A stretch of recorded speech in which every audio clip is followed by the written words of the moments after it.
Enough is enough. Jammeh needs to go. The violence needs to stop. The effects of the slogan that marked the end of 22 years of dictatorship in the Gambia. We will be looking at to what extent the UK High Commission, the European delegation, the Youth Empowerment Programme, and the International Organization for Migration are influencing Gambian policies. Due to time restrictions and relevance, we will be focusing on these four institutions. First off, I will begin with the British High Commission.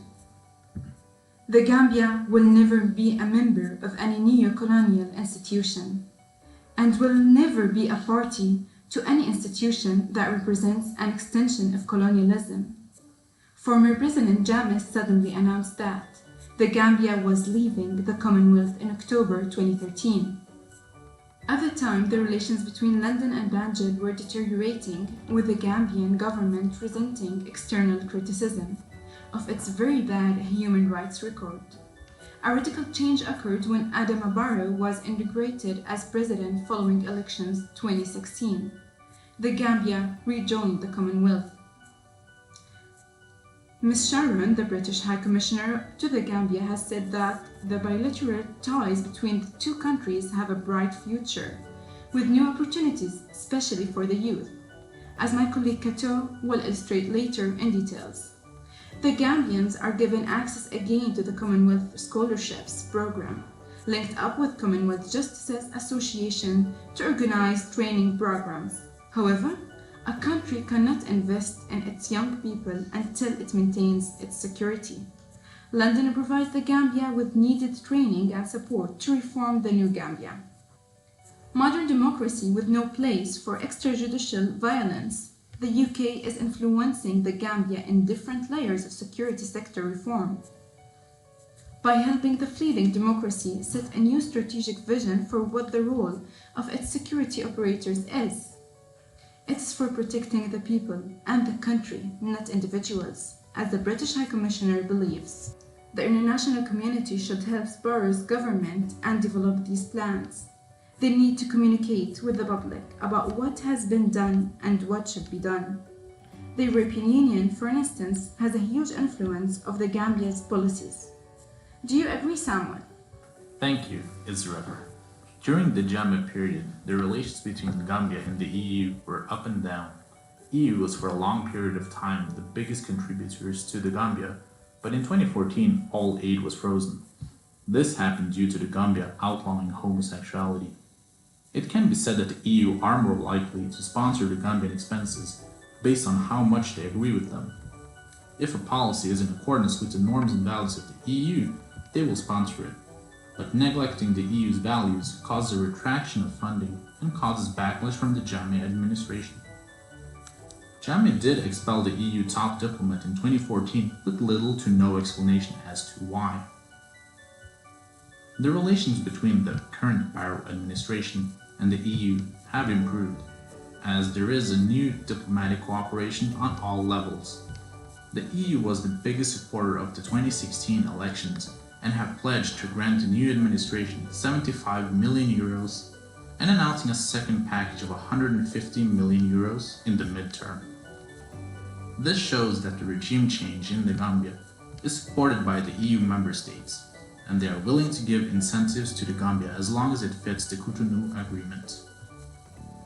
The Gambia National Development Plan, formulated by the Gambia, is a project the EU supports, granting funds to 5 major areas: sustainable growth and job creation, agriculture and food security, governance and security, renewable energy and climate change, transport and infrastructure. Thus, it can be said that although the EU is a major benefactor for the Gambia, it does only sponsor programs that align with the values and goals the EU has for the region, and if policies that the EU is opposed to are enacted, it can redraw funding. Farah will now look at the issues faced by the IOM. With only about a population of 2 million, Gambia is considered as one of the ECOWAS countries with the highest number of migrants per capita.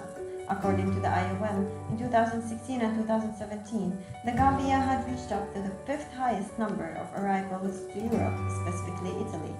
Between January 2017 and October 2018, more than 3,700 Gambian returnees have been assisted by the IOM through their extensive programs and collaborations with the government of the Gambia and national and local partners. The IOM has also managed to effectively rescue returnees from the detention centers and gave them hope that things may be now different than they were in the age of Jammeh, who was accused for ordering 15 migrants' deaths in 2005. However, the IOM has been working closely with the government of the Gambia, particularly the Ministry of Interior, which has the mandate to lead on immigration, governance, and management in the country. For instance, the IOM has launched a program called EU-IOM Joint Initiative for Migrant Protection and Reintegration in the Gambia, which aims to strengthening the governance of migrants and the sustainable reintegration of returning migrants in the Gambia. Ambassador Attila Lajos, head of the EU delegation to the Gambia, said that the EU-IOM Joint Initiative for Migrant Protection and Reintegration in the Gambia serves as a threefold purpose, offering voluntary returning assistance to those who want and providing reintegration support to returning Gambian migrants and their communities. In fact, the government of the Gambia had successfully managed to issue their very first national migration policy with the assistance of the IOM, who seems to be working as a tool for the government in collecting data, doing the research on behalf of the government, as well as the analysis to inform policy making. Now, Kato will tell us more about the YEP Youth Empowerment Program. Thank you, Farah, because the question can be raised of how the Gambian government can implement a new policy to stimulate the economy. By stimulating the economy, the Gambian youth do not consider it as necessary to migrate to another country. During the dictatorship of Jammeh, there were no policy for the economy. Because of that, the economy stagnated for around 22 years. Because of that, there were no external organizations who were concerned of the stimulation of the Gambian economy. Now, after 3 years, the Gambia is a democracy, and external organizations and the Gambian government are trying to stimulate the economy and therefore to prevent migration flow to other countries. One of the policy at the moment of the Gambian government is to stimulate youth empowerment and the stimulation of businesses for young entrepreneurs. One of the organizations that we visited during our trip to the Gambia was the Gambian Youth Empowerment Project. They are trying to give job opportunities, and because of that, it would have a positive effect on the economy. However, during our visit, the Youth Empowerment Project mentioned that the entrepreneurship is not necessarily a choice of the people of the Gambia. The reason for that is that not many options are available to make a well-considered decision, since there are no other job opportunities provided by organizations or the government. That's why we are a bit skeptical about this project. Indeed, the youth empowerment stimulates entrepreneurship, but the Gambian government or the youth empowerment can also provide other opportunities, in, for example, permanent jobs. An example can be found in the cashew nut production of the Gambia. The Gambia exports raw materials to Vietnam, and in Vietnam they make products from it.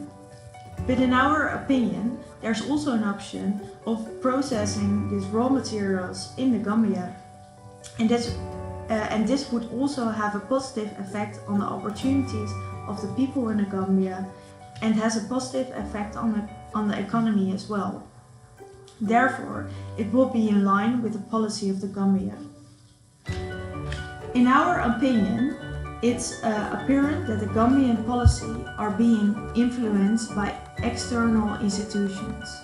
However, the nature of such influence is questionable, as some might have a hidden motivation of helping the Gambia.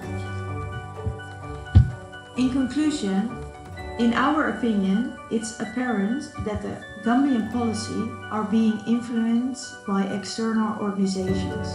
However, the nature of such influence is questionable, as some might have a hidden motivation for helping the Gambia.